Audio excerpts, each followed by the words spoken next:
if you genuinely want to make a change, you're going to have to engage in a certain action that is going to make that. Anytime you are actively preparing yourself, you can improve.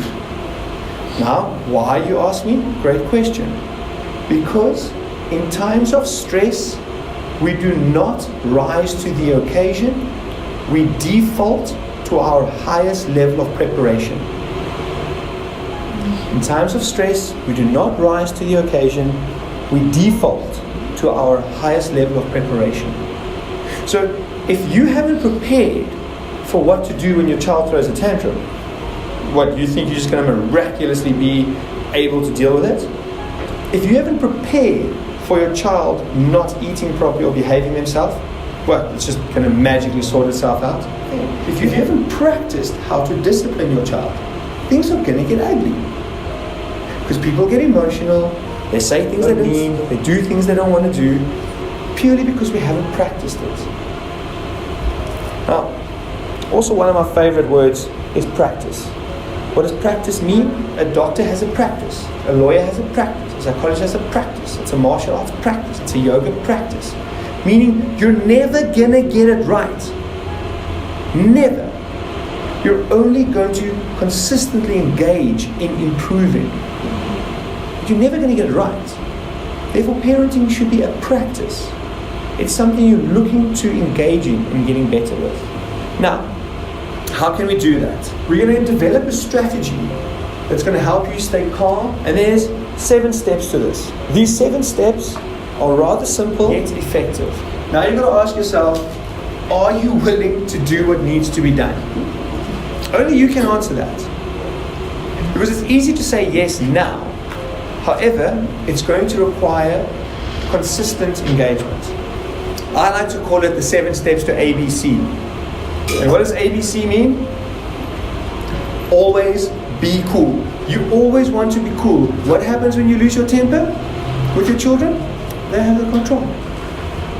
So, first things first. You want to set your intention.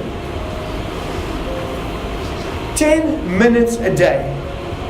I'm telling you right now, if you lie in bed and just dedicate 10 minutes, that's cool. If you're sitting on the train, if you're sitting in the car, wherever you can, take some time out. Ideally, you would like to, be sitting in a quiet place so that you can focus on yourself. Then, you're simply going to become aware of your breathing. If that's too much for you, make your exhalations longer than your inhalation. That's fine. The 617 method, probably one of my favorite things to teach athletes. You inhale for 6 seconds, you hold your breath for 1, and you exhale for 7. Do you know what happens to you physically when you stress? Cortisol is released. Your immune system goes down. Your metabolism goes down. Heart rate goes up. Breathing goes up. Perspiration goes up. Now, your brain constitutes 2% of your body weight, but can use up to 25% of your resting energy. Your metabolism uses 40. Now, if you're stressed, it means your brain's overworking, your metabolism's not working, so 60% of your energy is going just to keeping you standing up straight. So not only is stress actively killing you, it's ceasing you from being healthy. And here he's saying 10 minutes a day can negate many of those health issues. First, step 1, everyone can do that one, right? Absolutely. Now, step 2, you need to think of your child and think of a time where you actually loved them and had full admiration for them. I know it's difficult, but I'm sure you can find 1 or 2 opportunities, right? Now, as you do that, I literally want you to focus on your heart and pretend that as you feel that love for them, with every breath, it just starts expanding. Just starts expanding. And if you can, just have it feel it expanded like a bubble. Imagine that bubble's growing bigger and bigger. It's getting big as your house, big as the room, and even go as big as the town where you're sitting. Just sit with this sensation. Remind yourself that you are in control of your mind, therefore what you're thinking. So if you get distracted, just go back to the breath and focus on the compassion. So step 1, we're taking the time out, we're breathing, we're setting the intention. Step 2, we're going to focus on our child and just feel those warm, loving sensations that you have for them. Step 3, you're going to think of 3 to 5 things that you're grateful for in your personal life. This could be, I have a warm bed to sleep in. I am healthy.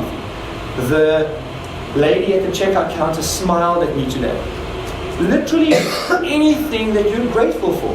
It doesn't have to be like Hollywood, where the light opens and doves descend on you as the wind softly blows them. Something small. 2, about yourself. I am grateful that I am open to learning. I am grateful that I've made good decisions in my life. I am grateful that I am healthy. I am grateful, whatever it is.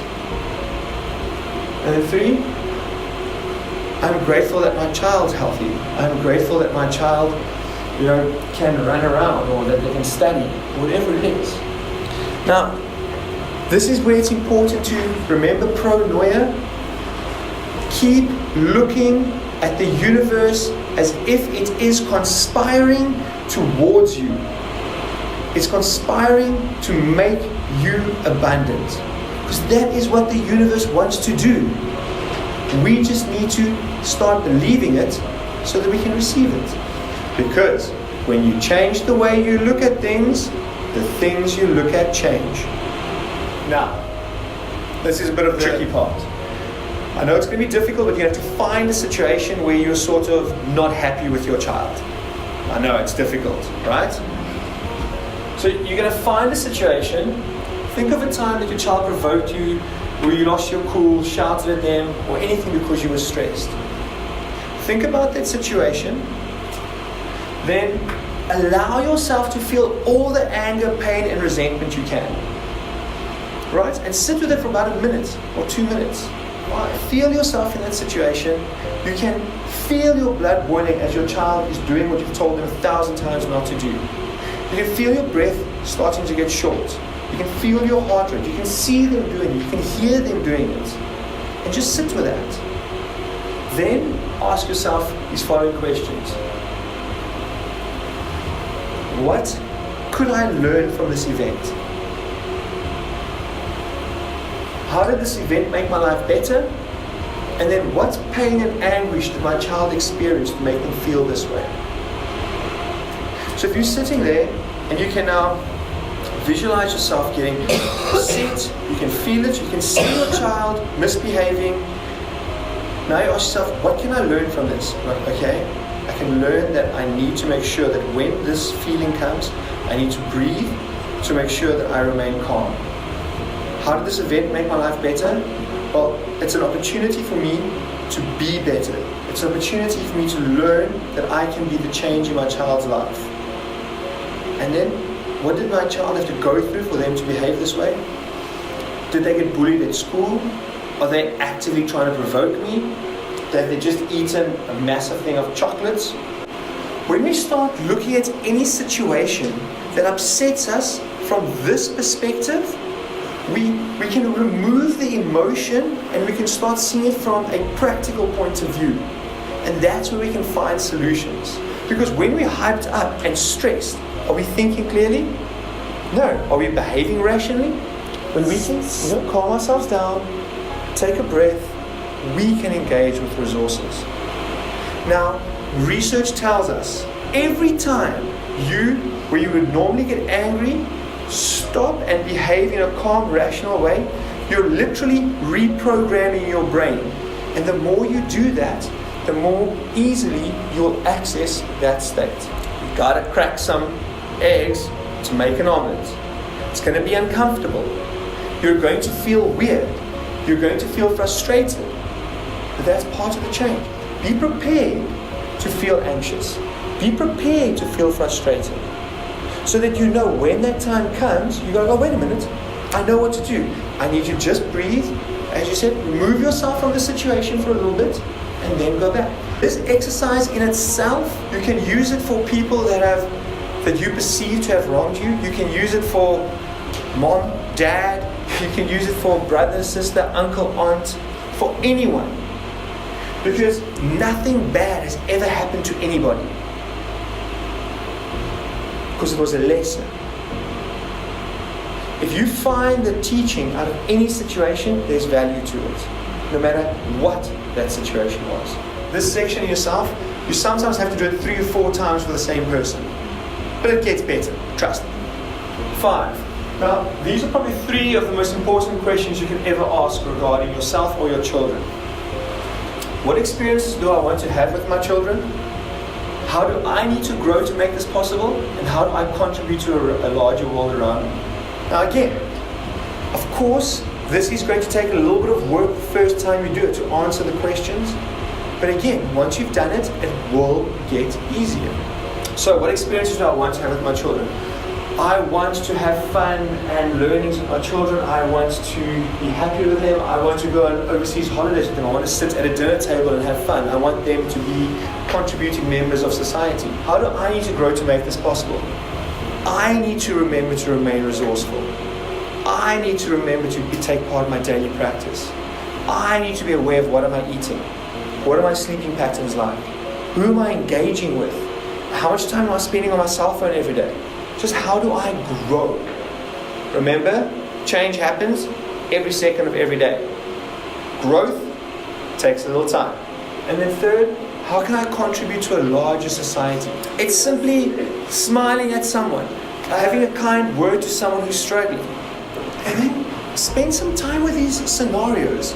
If you feel you want to sit at a dinner table with your child and have an open conversation, literally sit there and visualize. Okay, so I'd be sitting there, what would we be talking about? What would I be seeing? What would I be tasting? What would I be feeling? Associate yourself into the situation, because then you're pulling that reality towards you. We also know that if I look at that water bottle and I was doing this fMRI scan, it would register in a certain part of my brain.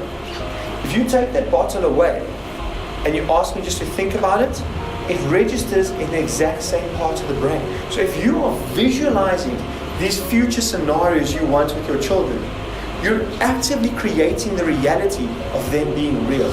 It's the same with words.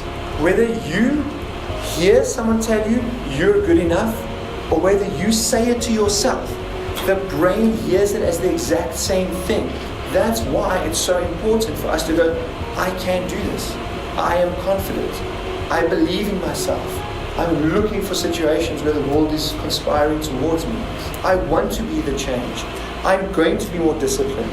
I'm going to struggle to have progress. We have to engage with ourselves daily. Because no matter what you think, like, or do, you're stuck with you until the day you die. 6. What would a day look like if you had the perfect day? In order for me to start achieving the items on the 3 list, what must I be doing today? Wouldn't it be wonderful if I woke up in the morning and my child just did everything I told them to do while I remained calm? Wow! That would be amazing! Then notice, how do you feel? What do you start thinking? Yeah, I can do this. I feel great. What would I be seeing? I would see my child do this. You have to start creating those worlds and realities for yourself and play with them. Because if your dreams don't scare you, you're not dreaming big enough. If it doesn't make you feel awkward, it's like, no ways, there's no way I'll get this right with my child, it's just impossible. That's exactly what you should be dreaming. But you've got to be wanting to visualize these perfect days. And then last, trust your source. I don't care what you believe, whether you're a nihilist, religious, whatever it is.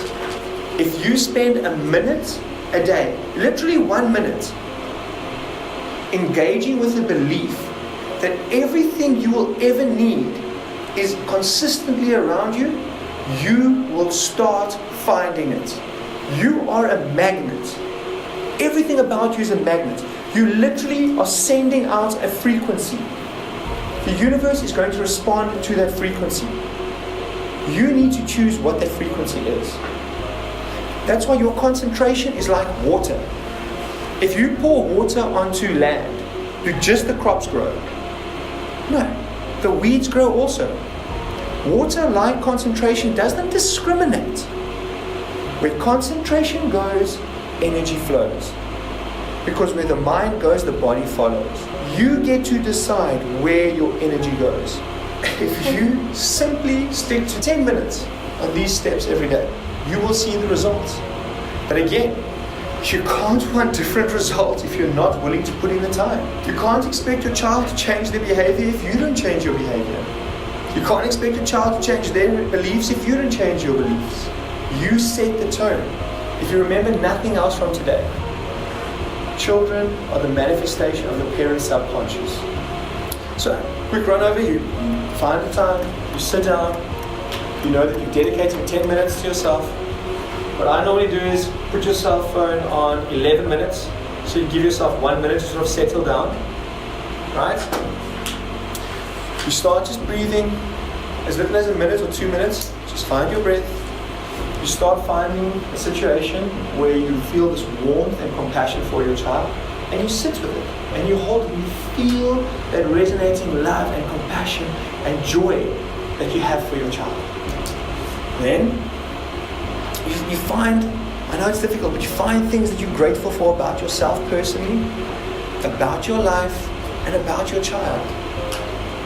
And then simple things, whether it's the sun shining, the checkout person smiled at you, your partner gave you a hug that you really enjoyed. You're grateful for your health, you're grateful for your house, you're grateful for a good night's sleep.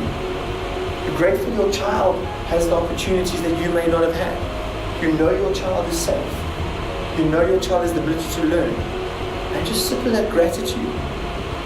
Then we go on and you pick something that you feel you want to forgive either yourself or someone else with. If you want to forgive yourself for losing your cool, then simply go there. Feel how you felt that anger come over you, the unresourcefulness, the frustration. And then just you even ask yourself, okay, well, what can I learn from this situation? Or what happened to me that made me react that way? You can do this with yourself as well.